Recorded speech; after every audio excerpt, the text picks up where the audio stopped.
I refer to our next speaker as the most oft-quoted man in the world. He's Gene Seroka, Executive Director at the Port of Los Angeles, who will be discussing Port Outlook. Please welcome Gene to the stage.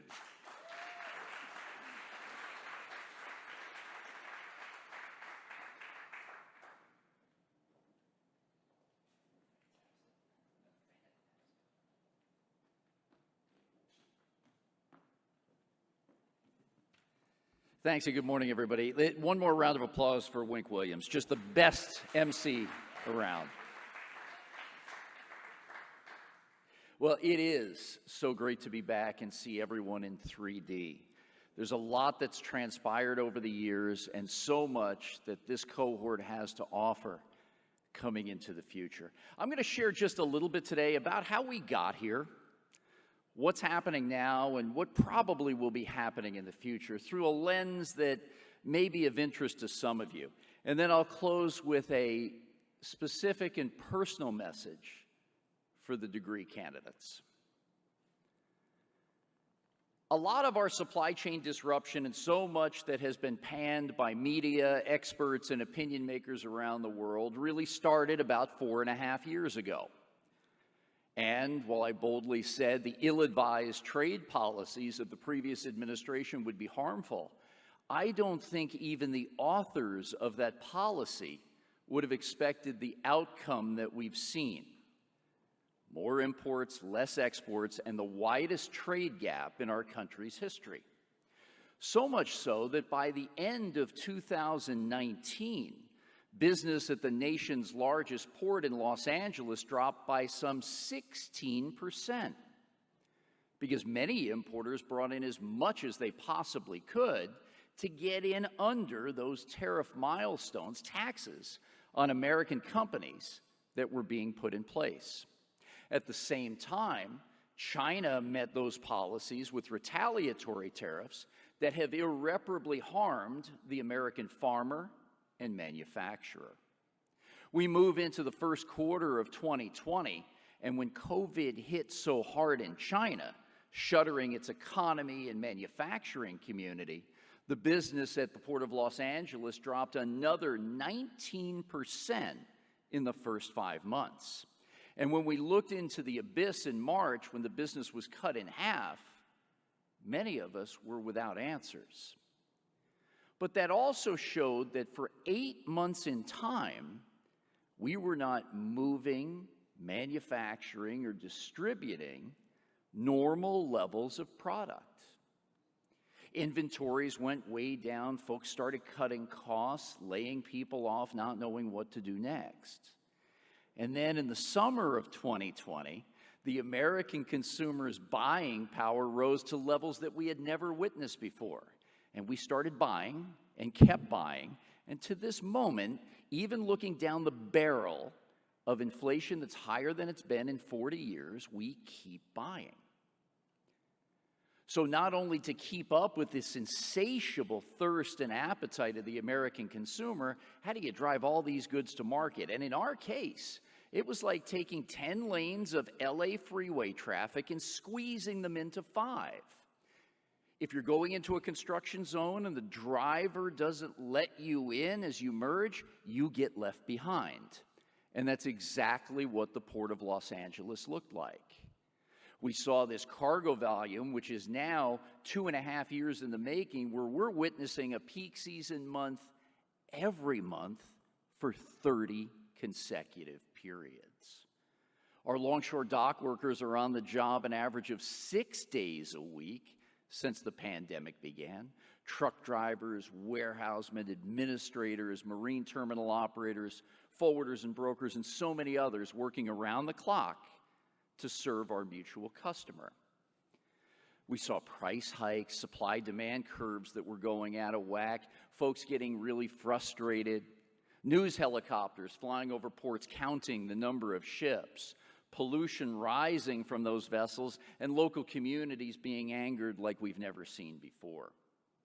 And about 3 years' worth of declining exports.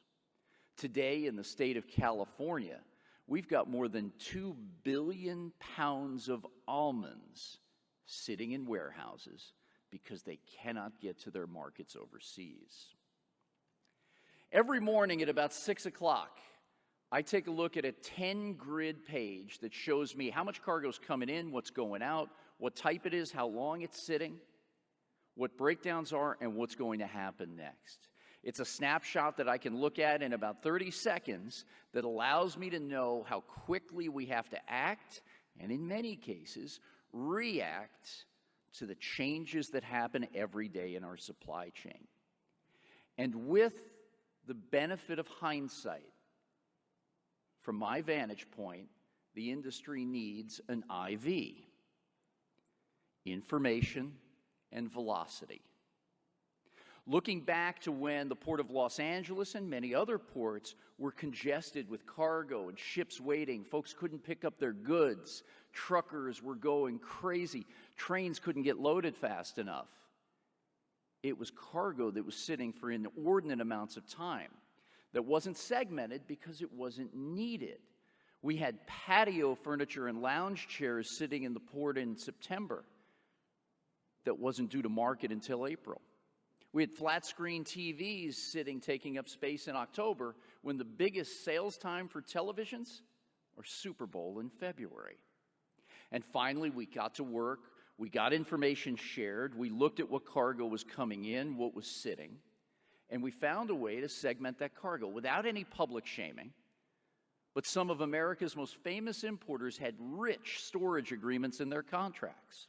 They were allowed to warehouse their containers at the Port of Los Angeles for as much as 40 days without penalty, without fee. And that was gumming up the works for all the other people that needed to get their product to market. Think of the family-owned toy business who ships 20 containers a year but counts on 6 weeks for the holiday season to make payroll.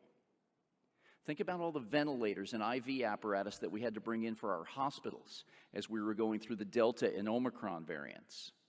They were sitting out on ships because others were taking up space at the port. 25% of the cargo that moves through the Port of Los Angeles are parts and components for American factories that had to keep moving. So looking at the data, we're able to see exactly who's got what cargo, where it's located, and how long it's been there, and then start moving it out. I look at this page every day, and I will tell you that these terminal tarmacs in Los Angeles are fluid. We're moving more cargo out than ever before. But through this 2.5 years of supply chain surge, where so many folks were commenting and writing about us, we've had probably about 8 to 10 mini trends that have happened during that time. Too many empty containers, not enough empty containers. Not enough chassis sitting outside. Too many imports dwelling. Exports that were not getting back to the port and loaded up to ships. Earliest return dates, and of course, legislation. Lobbyists who marched on Washington and Capitol Hill and then went up to Wall Street to talk about our ports. And legislation that may in fact be helpful, could also be harmful. Right now, we've got a problem with rail. The inland rail facilities in places like Chicago and Memphis and Dallas look just like the ports did last year. There's cargo stacked up to the gills. It's not moving off the terminals fast enough. And it really is a replication because folks who have had to fight tooth and nail to get products have purchased goods just in case, no longer just in time.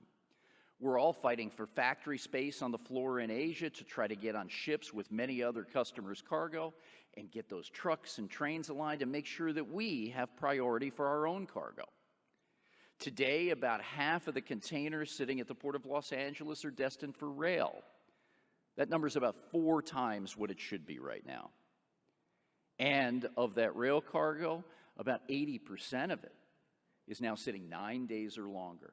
We never saw dwell times that high for rail cargo ever.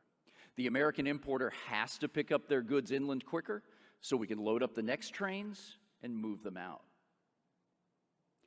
In addition, we've got latent capacity at the Port of Los Angeles. So again, while folks like to write and give advice, keyboard heroes come out with all types of answers, we still have 50% of our truck gates that go unused every day. The ability for an importer to issue that delivery order to their trucker and get into that terminal and get out has been elusive. We could double the amount of cargo that we're moving right now at the Port of Los Angeles if we utilize the gates during the day and night sides while we work 19 hours every day to move that cargo. We even went so far as to try to follow the President of the United States in his lead to open shipments for pickup and delivery 24 hours a day, 7 days a week, yet we've had very few takers. And we know that while there are 10.7 million jobs open in the United States, we're not immune in our industry. We've had struggles in all segments trying to get people on board, trying to keep people in their jobs, and make sure that we have enough folks in the right places to move this massive amount of cargo. But here again, the data mining leads us to answers on where improvements can be made. And this is the V, the velocity. Ports were made as transit facilities, not warehouses. When we were doing the best of the best earlier this year, folks said that with an early Lunar New Year, as soon as we got through that holiday hump in Asia, we were going to see those number of ships pile up again outside of Los Angeles and Long Beach. No, that didn't happen, because the velocity of cargo moving out at about 200,000 units per month was the best in recorded history. Then we started to hit a little bit of a lull, because in the second quarter, retailers said that they were going to focus on inventory replenishment, not just the hand-to-mouth consumer needs that we had, but get those safety stocks up. And as you can see from this velocity chart, we started to see departures from the port go down. All that meant was folks ordered a lot of stuff, and they didn't have enough room for it.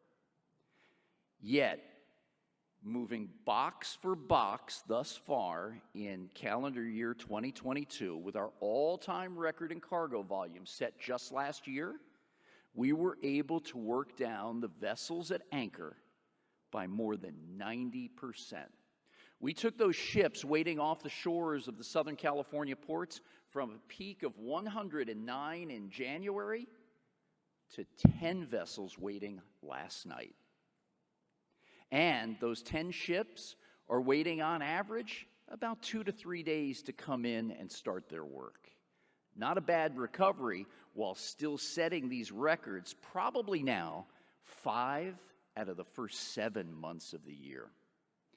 And the Port of Los Angeles still holds the worldwide record for the highest container exchange of one vessel call. More than 34,000 TEUs were offloaded and loaded back to the MSC Isabella, the largest ship class in the world that the ports of Los Angeles and Long Beach can handle today and have proven on multiple occasions. But all these parts of the supply chain have to work. And everybody's got to work on the same cadence, the same calendar, and the same speed. And that, too, has been a bit of a challenge. But the opportunity lies in front of us. We've seen fits and starts with rail. Rail cargo has increased 6-fold since February. And trying to absorb all of that into the domestic economy with full warehouses, last-mile omni-channel distribution networks stressed to the max has also been very challenging. But finding ways to break this down so we can see issues before they become problems are really the gem of this analytics build-out that we've made. Now, for the balance of the year, here's kind of what we see.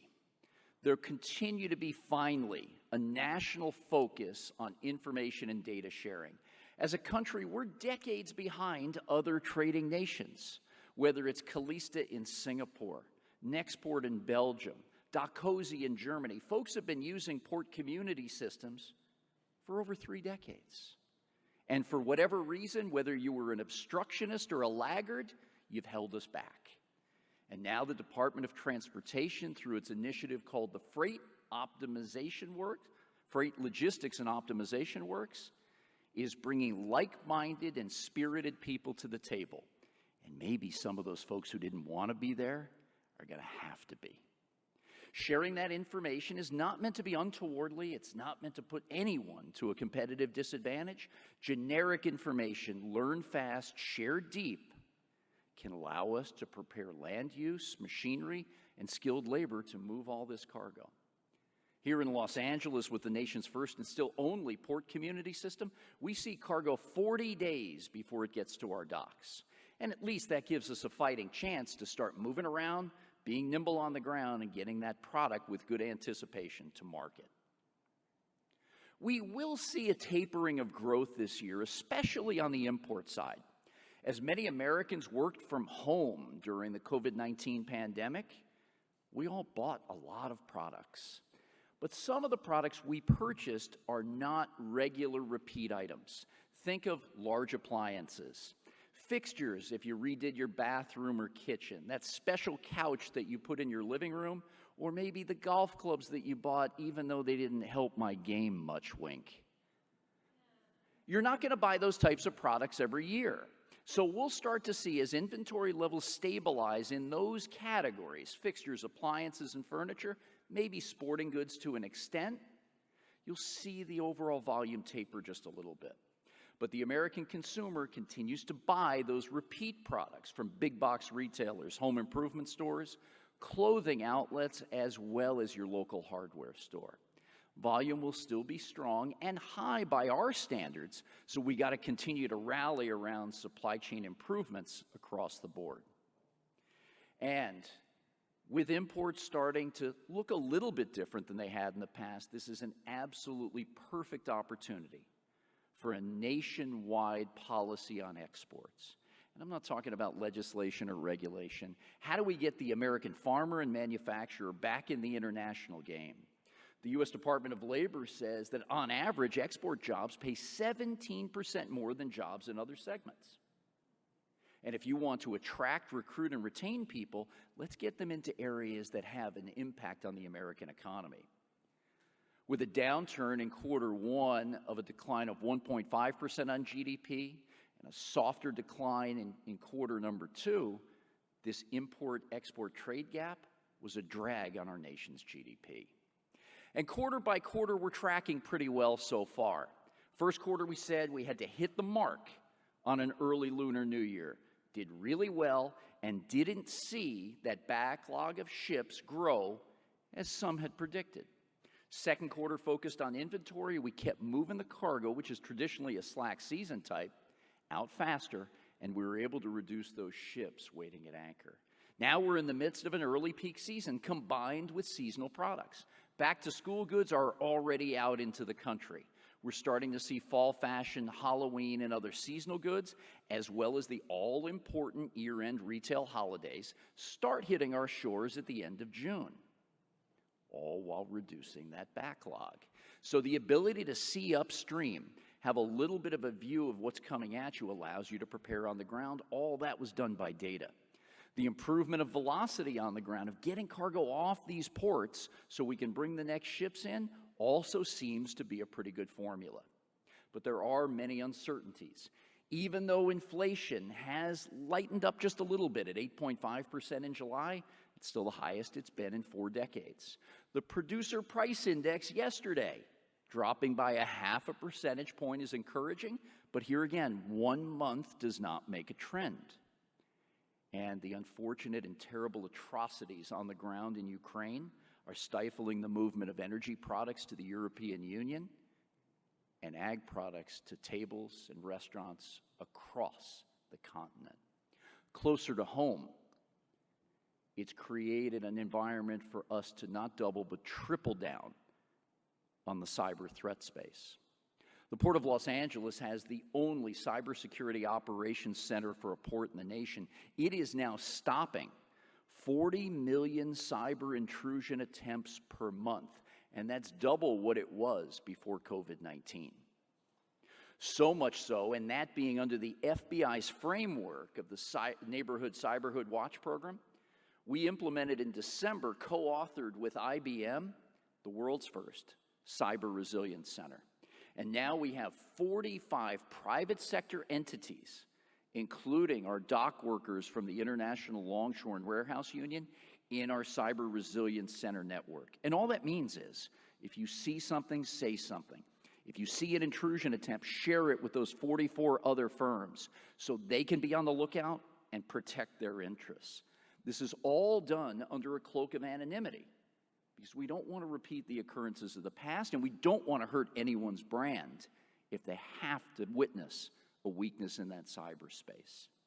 There'll be more to come on that, but there is huge opportunity here for us to protect our interest as digitization permeates our industry finally in an aggregated way. We have to be good stewards of that data like we are of the physical infrastructure around our ports and airports. And there's huge upside with the Infrastructure Investment and Jobs Act, the Reduction Act on inflation, and the state's budget, which includes now for the first time $2.3 billion for the 11 municipal ports in California. These monies at the federal, state, and local level can accelerate infrastructure projects to help us improve our connectivity and efficiency, and it will drive the next generation of digital and cyber faster than we had thought. In closing, how many students do we have here today? Quick show of hands. If I may be so humble to share with you 3 things I've learned. We need to be visible, mobile, and durable. In an age where even my 80-year-old neighbor loves to sign on to Amazon, get packages delivered every day, and I know that because I have to bring them up to his front doorstep. We text and we email and we communicate. People want to see you. People want to hear what you have to say. People want to get to know you. Be visible. And as I know through this latest cohort, we have so many international students. I had the privilege of working overseas for 11 years. Take a bite out of everything life has to offer here in the States, back in your home country, or wherever in the world this great industry takes you. You'll make lifelong business relationships that will be truly educational and formational in your career. And finally, be durable. You're going to be asked to lead. You're going to be asked to speak. You're going to be asked to be out front. And people are going to take shots at you. You have to have thick skin. As I said, there's no shortage of advice. There are people who have never touched your business, your academic standing, but they will tell you what should be done. And these keyboard heroes will continue to tweet and post and share information the way they think things should be done. Stand strong, believe in your convictions, and lead. We need you to be the leaders of tomorrow.